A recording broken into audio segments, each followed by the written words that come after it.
Hello there, everybody. Happy Higher Self Wednesday. My name is Karen White, and I am the author of this book, Changing the Game Plan, which is my 12-step journey of how I work the 12 steps in both programs. I'm in the addictive side of this program as well as I'm in the non-side of this program. And through the blessing of sponsorship, I've had 4 sponsors over the period of 33 years, and it took me 5 years to really put all my notes together. I was working the program like this, but I had to put it together, and now I have it together, and it's in this book, and it is available for you on Amazon.com. And I'm so excited. In the middle of this, I've decided to do these wonderful videos, and we're on step 1, which represents the month of January. I've been doing all the month of January, step 1, and I'm so excited to jump in. I'm teaching from 4 books. I'm teaching from the AA 12 and 12, the Big Book of Alcoholics Anonymous, which is our 12-step Bible. I am also teaching from the Al-Anon 12 and 12 and the ODAT, the Al-Anon ODAT book. And these Higher Self Wednesday videos are available to you every Wednesday at noon, and everything's right there before you. So I'm so excited. Thank you guys for all your support and everything. If you want to reach out to me, please feel free to go to programchild.net, go into the contact area, fill it out. I will get back to you as soon as possible. Within 24 to 72 hours, we will answer any of your questions, your concerns. If you want me to do meetings, whatever, I've been conferences, whatever. If I'm available, I will be more than happy to do them for you. Anyway, let's get started. We got a lot to do, and today is my non-program people. I am here. I got you today. I'm teaching from the Al-Anon 12 and 12 and the ODAT. So if you're in any of the non-programs, you're going to enjoy this. I know you've been still going through all the steps, no matter what program, because all these books tie in together. These are the 4 original books, and so there's a lot. If you're in AA, you can learn a lot about relationships on the non-side. If you're in the non-side, you can learn a lot about alcoholism. Plus, you can. The main thing is the big book teaches us all how to work the steps, so, and where they came from and what they mean. So I'm so excited. Let's jump into it. We have a lot to cover. This is our last step 1 study for the month of January. One of the things I always like to do is give you the definitions of what these words mean, because it's very important to break it out, the steps out, by what every single word in this step means. So the step 1, first of all, is we admitted we were powerless over alcohol, that our lives have become unmanageable. And we means I and the rest of the group. That includes me. Isn't that interesting? We. I and the rest of the group. And that's why the we's, the us, and the I's, all those are there, because we cannot work this program by ourselves. We have to work this program with a sponsor, a counselor, a clergyman, a therapist, whatever, but you have to work the steps with somebody. Admitted means to allow scope for, to concede as true and valid, to allow. We, of course, I and the rest of the group, that includes me. Were is the plural form of the past tense of be. Powerless means lacking strength or power, helpless and totally unaffected, without power or authority. Over means in or at position above or higher than, the other side of a cross. Alcohol means a colorless, flammable liquid. I always love that, flammable, because no matter what your disease is, what room you're in this program, is flammable. That means used to refer to one thing or a type of a thing or something. Over means belonging to or associate with people or people in general. Lives means to the course of existence of some of experience and actions that constitutes a person's existence.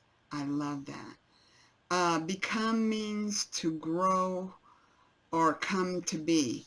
And the big word, unmanageable, difficult or impossible to manage.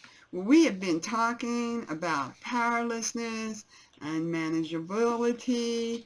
We have been talking about this. So if you haven't seen the other videos, go out YouTube and look at all the videos from the beginning. I always start with the big book when I start these steps and come all the way up to now. I'm on the Al-Anon 12 and 12 on step 1. So one more time, we admitted we were powerless over alcohol, that our lives had become unmanageable. I'm on page 7 in the Al-Anon 12 and 12. And it says this. It says, how discouraged it seems at first to be told that there was nothing we could do to force anyone to seek sobriety. Helpless and hopeless. We were still not ready to surrender.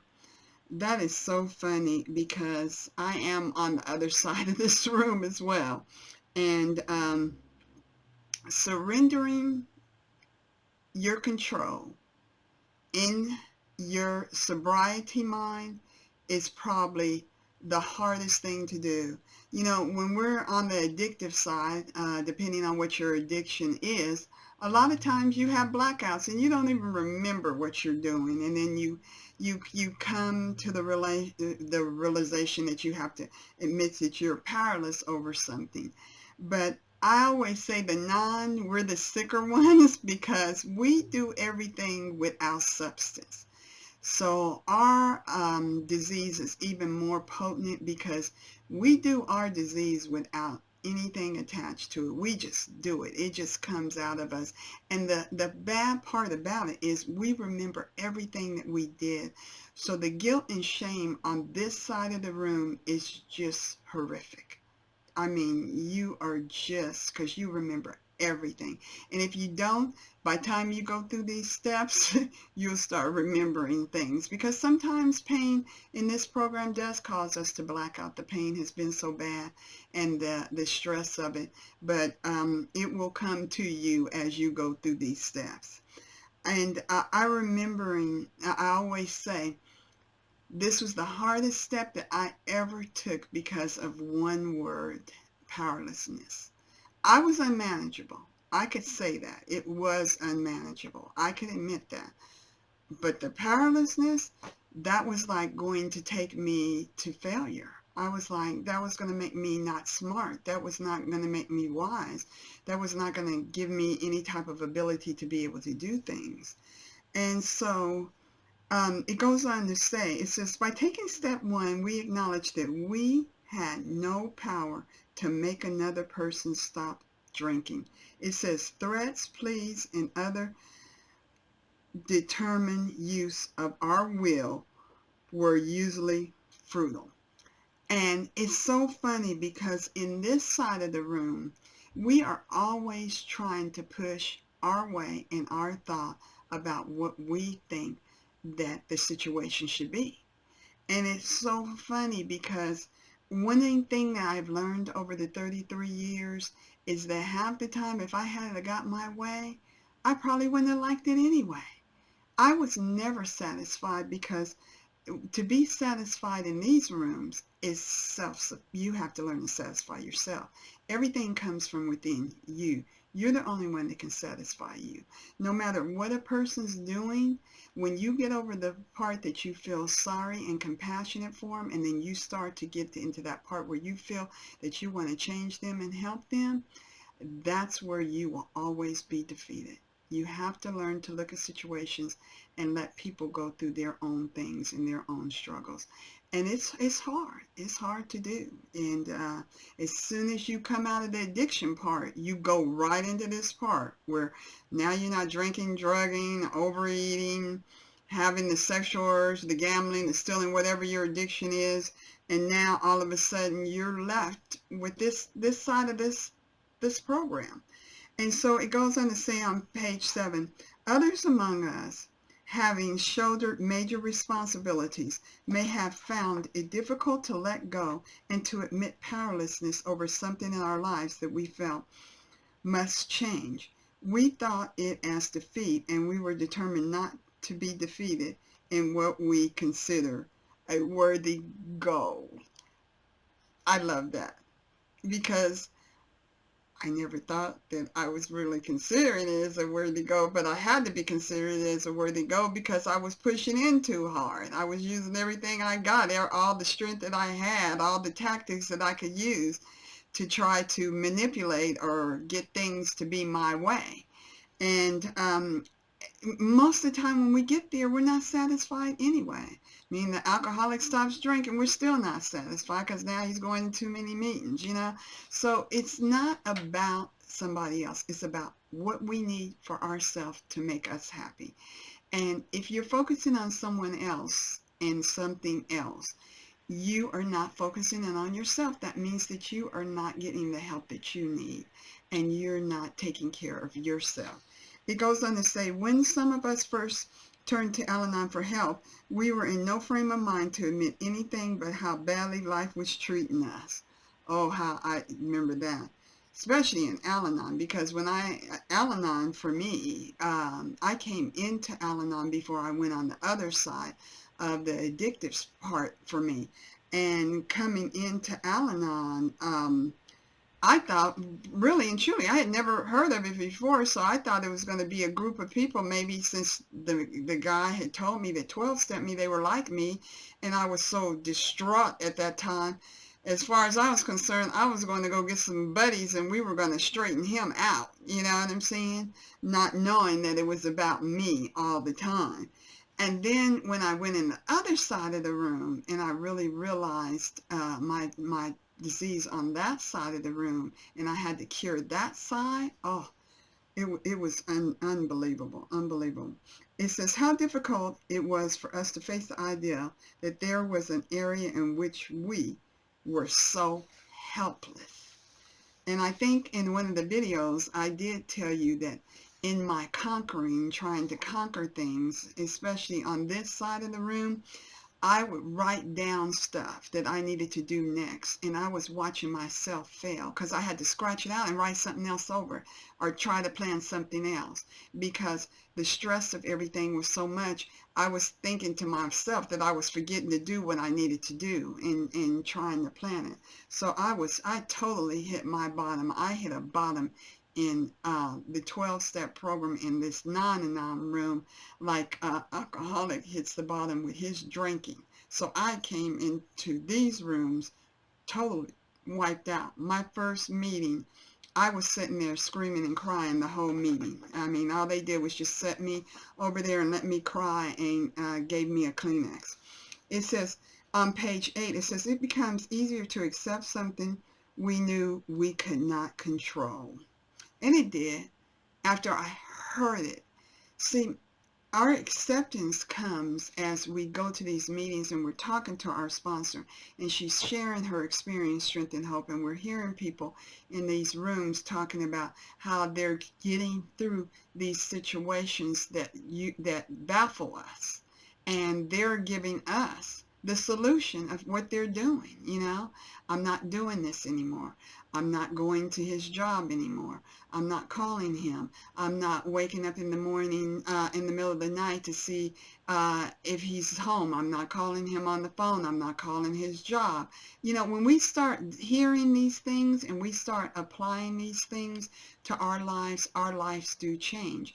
And it's interesting because in the rooms, we're focused in on our situation, because we go in the room and before we ever talk or anything, we're carrying our problem in our heart.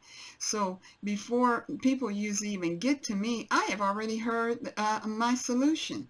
Especially if 4 or 5 people go in front of me, somebody is going to speak my solution for me, and it penetrates me. I always say it's like peppermint and eucalyptus. It just penetrates inside of me. It says on page 8, we conclude that nothing we could do directly would stop an alcoholic drinking or change another person. It goes on down to say, once we accepted these facts, we discover an important and an inspiring secret. how to free ourselves from frustration and confusion. It's nothing like frustration and confusion, because frustration and confusion is our alcohol in these rooms, because that's where we start having the blackouts and the loss of memories, because the adrenaline is so high and our heart's pumping and our blood pressure's up, and all those things that causes us to be in that frame of mind that the alcoholic is in when he's drinking. And it's just driving us, and it's driving us, and it's driving us, just like the bottle is driving him and driving him, because all that ability that we think, that willpower that we think that we can control a situation, it's just ludicrous. It's just more than one can handle. And one of the areas, me being a business owner, that I have had to really use that with is in business, because one of the things that I like about the traditions is the traditions teaches us how to have relationships in all areas of our lives, and the steps are really working on us. But I have to learn that in all situations, the steps are not just for my personal life. The steps are for my business life. They're for anything that I do. The steps work in every area. I am to be a 12-step person in every area of my life. I am to carry these steps into all situations. If I'm working with somebody, I've been working with her over and over again, and she's not getting it, I am powerless over her. To force her to try to get it is just going to frustrate me, and either we work it out, or she has to go. I can't work with you because you're not able to work. But I first and foremost try to work it out. But at the same time, I never lose my ability that I am here to help people that want to be helped. And if they don't want my help, I can't help them anyway, because they're not listening to me. I always say, when I'm talking about step one of the things I always teach my girls, and they always laugh, or guys or whoever, and teaching you too, hopefully now, is ask people, do they want your help before you open your mouth? Because if you say, do you mind if I say something? Or can I say something to you? Try that with your husband, your kids, or sometime. Then they open their mind to hear you. If you just start in on people, it's like they automatically block you out, and you're just sitting there just wasting your time anyway, because they're not hearing you. And then you see that they're not caring or hearing you, and that's when everything escalates, and you just push in and you push in and you push in. And that's the same with alcohol. You just push in and you push in and you push in. Also, it says in here, it says on page 8, it says, once we accept these facts, we discover an important and inspiring secret: how to free ourselves from the frustration and confusion. We set ourselves on the way to becoming content, well-adjusted people. When our eyes, ears, and heart were open, we could free ourselves from a rigid determination to have things the way we wanted them. Then we begin to grow. We begin this growth when we overcome the impulse to criticize or blame, even when we thought we had reason to do so. We remind ourselves that we would probably only be making matters worse. Isn't that powerful? And I couldn't believe how matters got worse and worse and worse at the realm of my hand when I was in this side of my addiction, and trying to push my ways, push my thoughts, push who I am on people, and trying to make everybody another Karen, or you had to be this way to be with me, or you had to think this way, and if you didn't, and don't let anything like drinking or drugging or anything like that, that's a no-no, so therefore you cannot do that anymore, so no, no, no. And it was crazy. It was crazy. I was bottoming out left and right, bottoming out left and right. I'm always so grateful in this program that I did not get sick. I'm always so grateful that I didn't have a heart attack at the point that I was using all these crazy, unrealistic expectations on other people to fulfill things that I needed to take care of for myself. And so I love step one because step one took me to a place of safety in my life. When I'm over here in my vessel, in my mindset, in my ways, taking care of me and me only, taking care of others that want me to help them only at the level they want me to help them. And I learned that with sponsorship, because you only help your sponsees at the level that they bring their problems to you. And then you work the steps with them, and of course that's a little bit more extensive. You get into more things, but on a daily basis, you just, with the calls and stuff like that, you're only helping them as they're bringing the situation to you. You're not, trying to open up worms and dig, and you need to do this and nothing like that, because my whole program is teaching from this literature. We have literature that we learn from, and that's why I like doing the steps with the literature, because this is the literature. This is what we should do. All I'm doing is sharing my experience, strength, and hope with you. So my last reading is in the ODAD, One Day at a Time, in Al-Anon, on page 42, which is February the 11th. It says, the first step is a clear and ringing statement of our true status in the alcoholic situation. It should leave no doubt in our minds as to just where we stand. Reading the first half, admitting we were powerless over alcohol, might generate instant resistance in our minds. The automatic response may be, not me. I'm not powerless. I'll fix this. But the step goes on to say, our lives have become unmanageable. This challenge denies that we are able to do any fixing. For haven't we ourselves demonstrated beyond doubt that we have not been competent to manage our lives, our own lives? Today's reminder, the first step is by no means a statement of despair. It merely points out our human limitations.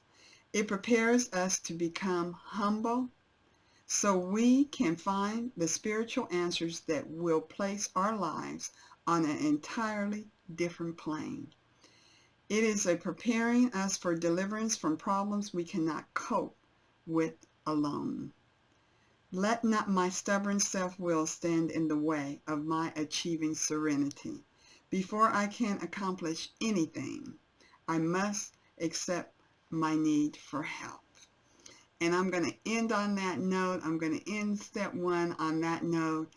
And thank you so much for being with me. Happy Higher Self Wednesday.